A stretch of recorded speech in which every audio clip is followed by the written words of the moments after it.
ভোটের বাতাসে সরগরম বরিশালের রাজপথ।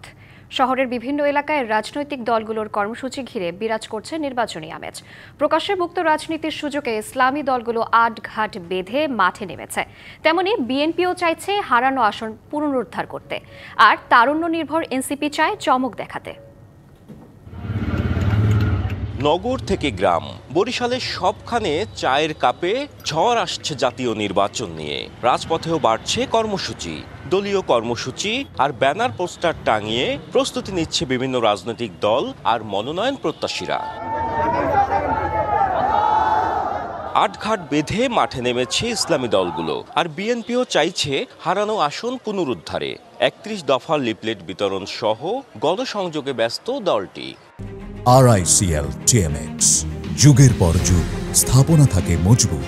বেগম খালেদা জিয়া সুস্থ হয়ে যাতে আমাদের মাঝে ফিরে আসেন, আমাদের নেতৃত্ব দিতে পারেন, তাকে নিয়ে যেতে আগামী দিন আমরা রাষ্ট্র গঠন করতে পারি। বরিশালের উন্নয়ন করেছে বিএনপি কিন্তু ক্ষমতায় যেতে না দিয়ে তারা এককভাবে শাসন করেছে, লুটপাট করেছে, অর্থনৈতিক এবং আমাদের উন্নয়নগুলো সব শেষ করে দিয়েছে। এখন এই যে বরিশালের মানুষ উন্নয়ন চায় এবং বিএনপিকে ক্ষমতায় চায়। বরিশালে তরুণ ভোটারদের উপস্থিতিও গুরুত্বপূর্ণ ভূমিকা রাখবে এবারের নির্বাচনে।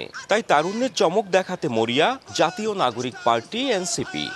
আমরা বিশ্বাস করি যে আগামীতে আমাদের যে তরুণ নেতৃত্ব, এই নেতৃত্ব বাংলাদেশ পরিবর্তনে একটা অগ্রণী ভূমিকা পালন করবে এবং তারা তাদের যে মেধা, মনন এবং যোগ্যতার ইতিমধ্যে 24 জুলাই গণঅভ্যুত্থানে যে প্রমাণ দিয়েছে, সেটিকে সামনে রেখে বাংলাদেশের মানুষ আমাদেরকে অবশ্যই গ্রহণ করবে। জুলাই সনদের আইনি ভিত্তি, নভেম্বরের মধ্যে গণভোট এবং আনুপাতিক প্রতিনিধিত্ব বা পিআর পদ্ধতিতে নির্বাচন সহ 5 দফা দাবিতে মাঠে সরব তারা। কেউ কখনো আর এই ফ্যাসিস্ট হয়ে উঠতে না পারে, নির্বাচন প্রশ্নবিদ্ধ না হয়, কালো টাকার সরাসরি না হয়, হুন্ডা গুন্ডা নির্বাচন না হয়, এই সমস্ত কারণকে সামনে রেখে জামাত ইসলামী পিআর পদ্ধতির দাবি করে আসছে। আমরা তো আশাবাদী যে সবাই জনগণও আমরা দেখলাম যে এর পক্ষে 71% জনগণ আছে। বরিশালের রাজপথের এই উত্তাপ যেন গোটা দেশের রাজনৈতিক অঙ্গনেই ছড়িয়ে পড়েছে, যা আভাস দিচ্ছে আগামী নির্বাচনের। Ziad Mahmud, DBC news, Barishal.